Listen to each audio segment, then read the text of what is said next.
ဆက်လက်သူကပိတ်ခေါ်တယ်ဗျာဒါကြီးလိုက်တော်စီရမယ်လမ်းကျွတ်ဝေးလေကျွန်တော်ဒီရဲ့90ရက်ကွက်ပေါ်ရင်းစတဲ့ကတက်ရအားလုံးကညီကိုလိုပဲစိတ်တက်လေးလာမင်းဒီကကြီးလောက်ပဲလားနောက်လည်းနောက်လို့ဆိုတော့ကြောက်လို့တော့ပြင်းလေမင်းဒီကလားအေးစေတော့ပြောပြရတယ်ပြင်းလေးကောမင်းတို့ရဲ့အကြောင်းကိုပြီးနေလာပြီးတော့နဲ့ဘာကြီးတော့ဗမာလဲလို့တော့ကြားလို့တော့မရဘူးဝင်ရောက်တဲ့ပြင်းနေပြန်ရလမ်းစားမပြောက်တဘောတော့ကောင်းတယ်လက်ပြီးတော့ပြင်းနေလာပြီးတော့ပြင်းနေတကောင်းနဲ့မိုက်ဘယ်ဆိုတော့ကြည့်စိတ်တက်ကိုကြည့်အေးစေပဲ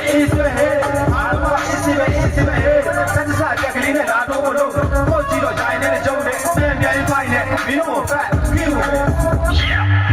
အားလုံးကတော့မျိုးနေအေးတမီလာပါတဲ့မျိုးနေတော်လေးရန်ကုန်လာဒီကားတဲ့မျိုးနေတက်ကသူကပြိပေါ်တယ်ဗျာဒါကြီးလိုက်ကြော်နေရမယ်လမ်းတော့ဝေးလေတော်လေးရ90ရက်ပေါ်ရင်စတဲ့ကတက်ရအားလုံးကဒီကိုလိုပဲစိတ်လေးလာ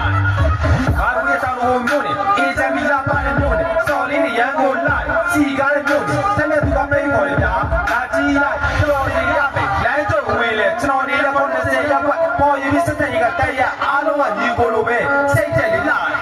လေးလာ